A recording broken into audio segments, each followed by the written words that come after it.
Jharkhand combined civil services examination rules 2021 की स्वीकृति दी गई।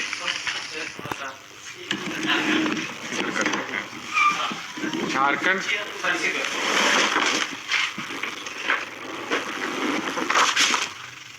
Combined civil services examination rules 2021 की स्वीकृति दी गई।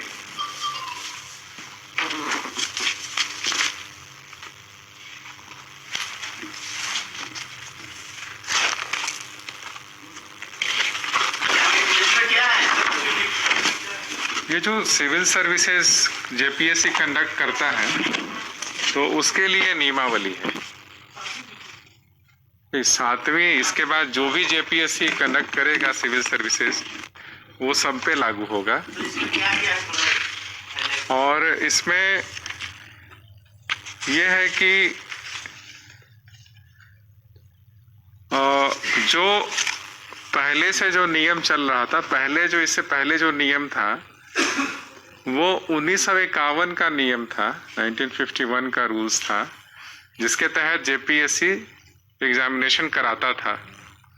और समय समय पे राज्य सरकार जो है वो संकल्प के माध्यम से उन नियमों में संशोधन करती थी।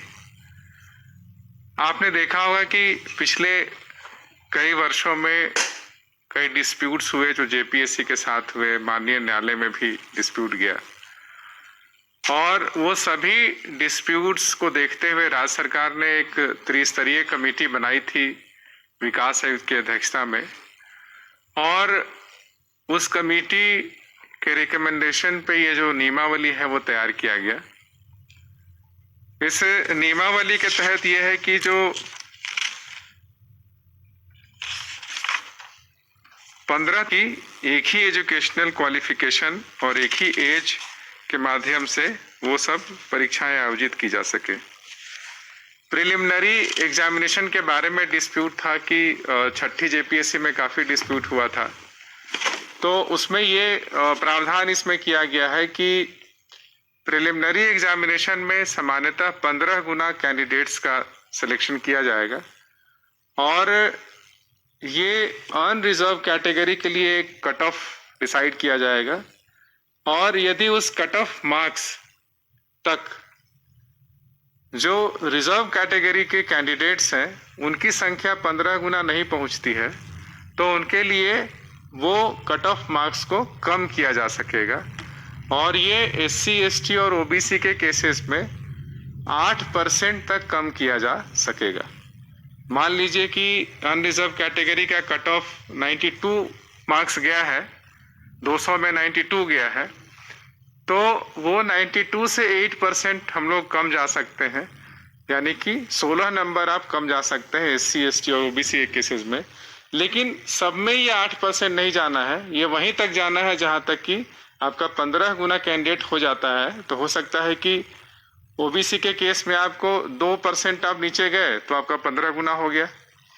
एससी के केसेस और एसटी के केस में मान लीजिए कि आप 8% गए तो हो सकता है कि 8% जाने पे भी आपका 15 गुना नहीं हो, लेकिन आप 8% से नीचे नहीं जा सकते हैं, अप टू 8% ही आपको नीचे जाना है।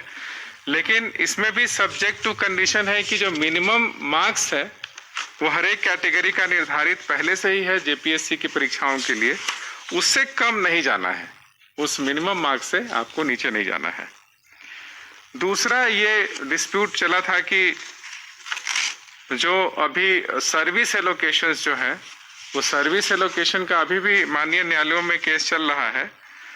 तो इसमें ये रखा गया है कि जो फाइनल जो एग्जामिनेशन कंक्लूड होगा रिटन और इंटरव्यू के बेसिस पे जो एक मेरिट लिस्ट बनेगा, और मेरिट लिस्ट के आधार पे एक कट ऑफ निर्धारित किया जाएगा जो अनरिजर्व कैंडिडेट्स के लिए है। और उस कट ऑफ मार्क्स में यदि कोई एससी, एसटी, ओबीसी कोई रिजर्व कैटेगरी का यदि कैंडिडेट क्वालिफाई कर जाता है मेरिट के आधार पे तो उसको अनरिजर्व कैटेगरी में रखा जाएगा। ये अभी भी प्रावधान है।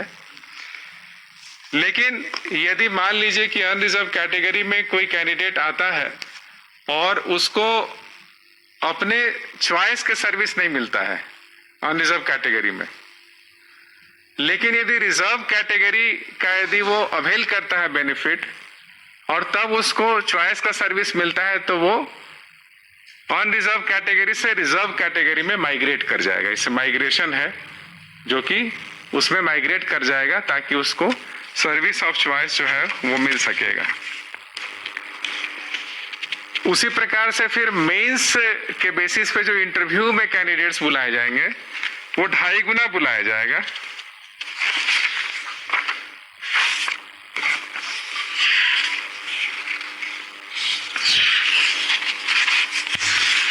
एक और जो डिस्प्यूट इस पर हुआ था कि लैंग्वेज जो है, जो हिंदी और इंग्लिश जो लैंग्वेज का एग्जामिनेशन लिया गया था उसके मार्क्स ऐड होंगे या नहीं होंगे। फाइनल जो मेरिट लिस्ट तैयार होता है वो भी बिल्कुल क्लियर कर दिया गया है कि वो क्वालिफाइंग नेचर के हैं और उसका मार्क्स फाइनल मेरिट लिस्ट के लिए ऐड नहीं किया जाएगा। ये मुख्यतः ये 3-4 बिंदु हैं और इसके अलावा डिटेल्स इसमें है जो कि गजट पब्लिकेशन होगा तो आप लोग उसको देख सकते हैं। विकास आयुक्त थे, वित्त आयुक्त थे और पर्सनल हम भी थे, कार्मिक सचिव भी थे।